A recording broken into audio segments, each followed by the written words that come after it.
Boa noite a todos. Vamos dar início ao nosso culto do Evangelho no Lar da noite de hoje.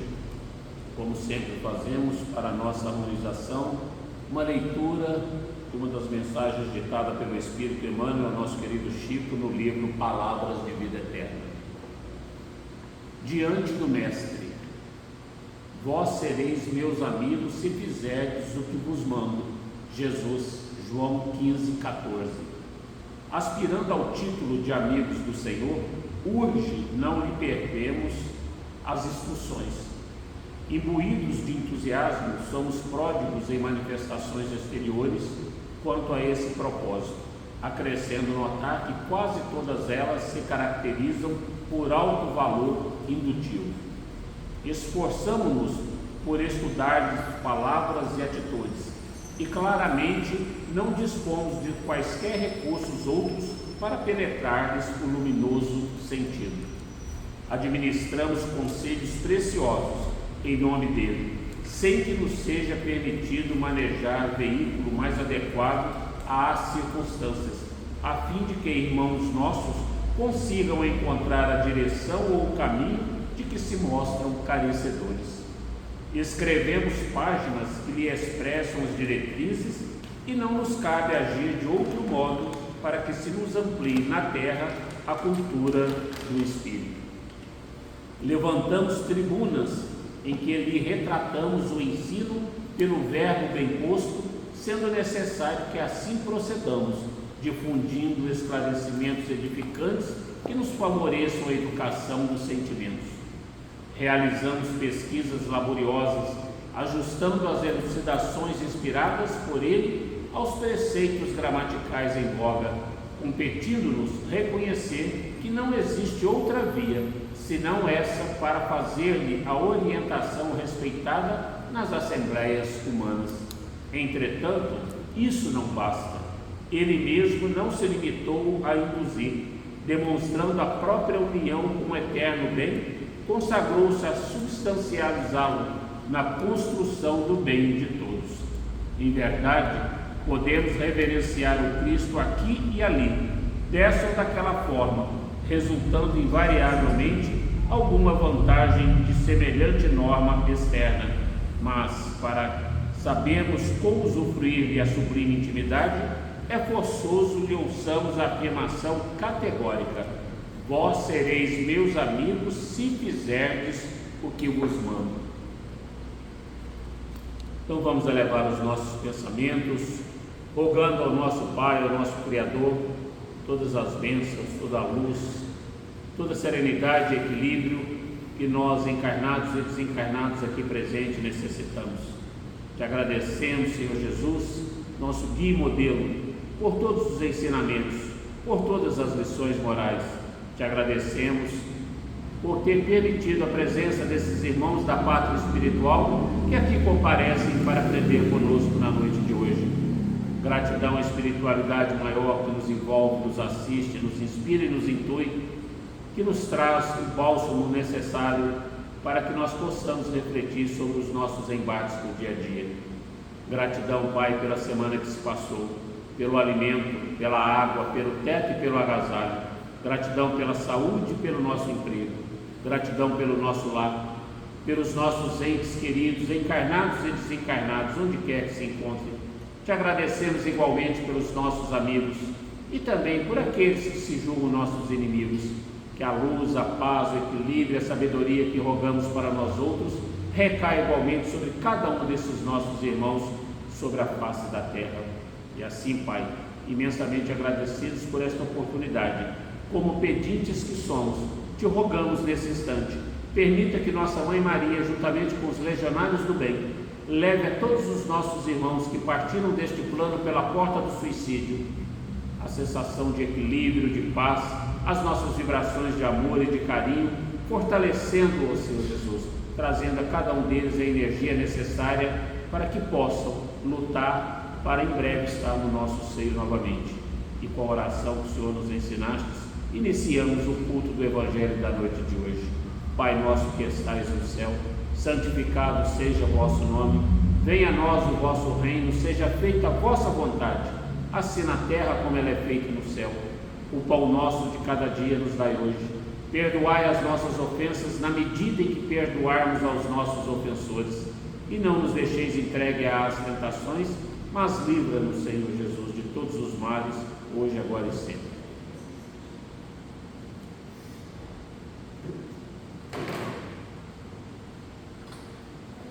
Para a nossa meditação na noite de hoje, do Evangelho segundo o Espiritismo, haverá falsos cristos e falsos profetas. Capítulo 21. Não acrediteis em todos os espíritos. Meus bem-amados, não acrediteis em todos os espíritos, mas provai se os espíritos são de Deus, pois muitos falsos profetas se têm levantado no mundo. João, primeira epístola 4:1. Os fenômenos espíritas, longe de confirmarem os falsos cristos e os falsos profetas, como algumas pessoas gostam de dizer, vêm ao contrário dar-lhes o golpe mortal. Não peçais ao Espiritismo milagres nem prodígios, pois ele declara formalmente que não os produz. Assim como a física, a química, a astronomia e a geologia vieram revelar as leis do mundo material, ele vem revelar outras leis desconhecidas, aquelas que regem as relações entre o mundo corporal e o mundo espiritual, e que, tanto quanto as leis científicas, são leis da natureza. Ao explicar uma certa ordem de fenômenos até então incompreendidos, o Espiritismo destrói o que ainda permanecia sob o domínio do maravilhoso.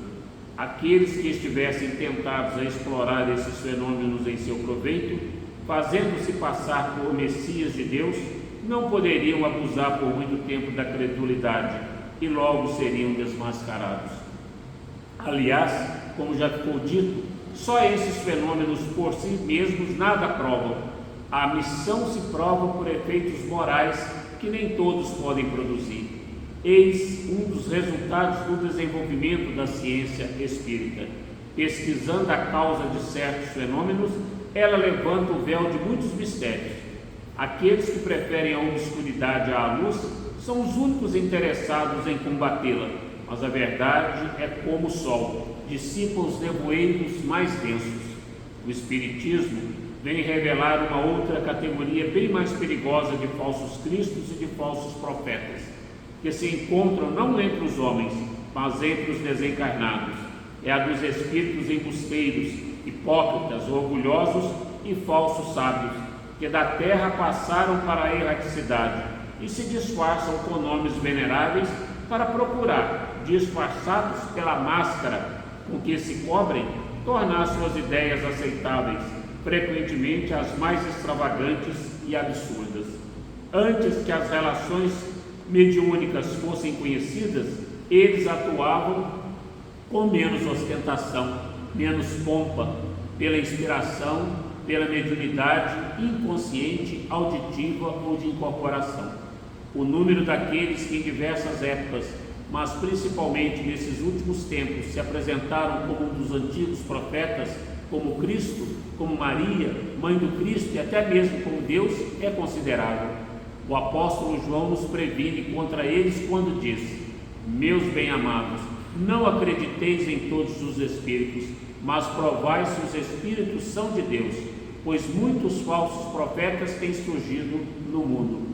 O Espiritismo dá os meios de pô-los à prova ao indicar as características pelas quais se reconhecem os bons espíritos, características sempre morais e nunca materiais.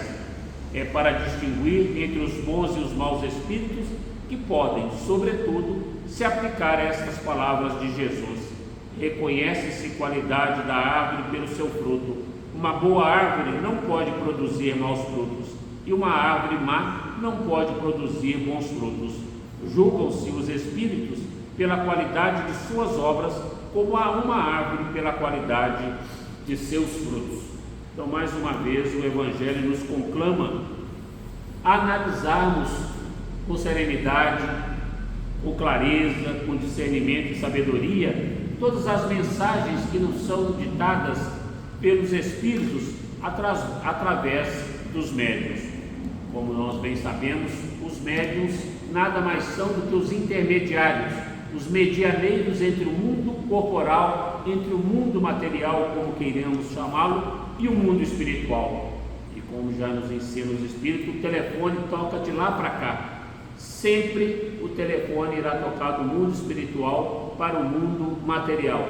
Nada os médiuns poderão fazer se a sua faculdade mediúnica não estiver aflorada, não estiver em transe por a interferência de um espírito que venha se manifestar através dele. E é exatamente isso o que nos conclama este capítulo, Não Acrediteis em Todos os Espíritos.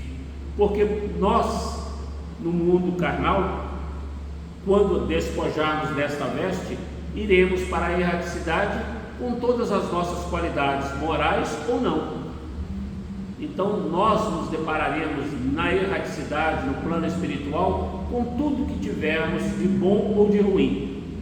Por isso que nós temos que ter a cautela de analisar sob o crivo da razão as mensagens que nos são ditadas pela espiritualidade. Já nos diz no capítulo 10 do Livro dos Médiuns, da natureza das comunicações espíritas, que elas podem ser frívolas, grosseiras, sérias ou instrutivas. Espíritos bons, espíritos superiores, espíritos benfazejos, que desejam o nosso bem e de toda a humanidade, só ditam mensagens sérias e instrutivas. Somente espíritos ainda embusteiros, zombeteiros, maléficos e ignorantes é que nos ditam mensagens frívolas e grosseiras, justamente para testar a vaidade, para testar o conhecimento do médium, que muitas das vezes se deixa levar pela obsessão da fascinação por uma mensagem ditada por um espírito inferior, que não nos traz nada de conhecimento, que não nos traz nada de superior, e ainda assina nomes de grandes baluartes do espiritismo, do cristianismo, que já deixaram este plano e encontram-se na parte espiritual. Então, todas as vezes que nós analisarmos uma mensagem ditada por um determinado espírito, temos que analisar se realmente aquilo procede. Como nos ensina o Cristo, reconhece-se a árvore pelo fruto. O fruto desta mensagem é bom, é salutar, vai nos trazer enriquecimento moral, então nós podemos ficar tranquilos, independente de quem vai assinar esta mensagem. Muitas das vezes nós temos visto estampado pela internet mensagens dadas como de autoria do Chico, que jamais o Chico falaria algo daquela natureza. O Chico não era místico, o Chico não era cabalista. Então nós temos que analisar o conteúdo de todas as obras que o Chico ditou para nós através da espiritualidade maior, e que não faz jus a essas mensagens que a gente vê aí repetidas vezes pela internet, em que o Chico nos pede para que em determinada hora a gente se ponha em oração, para que em determinada hora a gente repita frases decoradas por várias vezes. Não é assim que o Chico agiu durante toda a sua vida, e não é assim que ele vai continuar agindo na espiritualidade. E não só Chico, Santo Agostinho, Sócrates, Cáritas, Espírito Protetor, todos esses espíritos de luz que nos intuem, que nos inspiram, que nos assistem e que ditam mensagens realmente de encorajamento, de crescimento moral e espiritual para nós outros. Então, que nós possamos estar atentos não somente aos falsos profetas que estão entre nós ainda encarnados, mas também com relação a esses espíritos que querem se passar por aquilo que ainda não alcançaram. Então, que nós tenhamos o cuidado, que nós tenhamos o discernimento, que nós possamos realmente estudar e ler, para que a gente possa diferenciar uma mensagem realmente de cunho elevado, de cunho sério, instrutivo, daquelas que não tem nada para nos engrandecer, para fazer com que cresçamos moral e espiritualmente. Então, que Deus, nosso Pai, Jesus, nosso guia e modelo, continue permitindo que a espiritualidade maior nos assista com essas mensagens ditadas por esses baluartes, por esses avatares do cristianismo, do espiritismo, que tanto trazem esclarecimentos salutares para que nós não venhamos incorrer em mais erros do que os que já incorremos na nossa presente existência. Então vamos elevar mais uma vez os nossos pensamentos a Deus, agradecidos por esta oportunidade bendita, agradecidos a Jesus por esses ensinamentos, a espiritualidade maior por nos envolver, nos assistir, nos intuir, velar pelo nosso lar, e que possamos, Senhor Jesus, no decorrer desta semana, onde quer que estejamos, sermos luz, sermos fonte de sabedoria, de esclarecimento, de amparo, de esclarecimento, de orientação para todos os nossos irmãos, que nós possamos ter a oportunidade de servirmos ao invés de sermos servidos, que possamos crescer diante de vossos olhos, ó Pai, fazendo a nossa vida um exemplo de caridade, de benevolência, de indulgência e de perdão, e assim imensamente agradecidos por essa oportunidade, na certeza de que queremos o nosso lar abençoado e protegido pela espiritualidade maior. Com a oração de Maria, te pedimos permissão para encerrar o culto do Evangelho da noite de hoje, agradecidos ainda pela presença desses irmãos da pátria espiritual, que com a vossa permissão aqui estiveram conosco, aprendendo na noite de hoje. Ave Maria, cheia de graças, o Senhor é convosco, bendita sois vós entre as mulheres, bendito é o fruto do vosso ventre, Jesus. Santa Maria, Mãe de Jesus, rogai por nós, pecadores, agora e na hora do nosso desencarne, e que assim seja. Gratidão, Pai.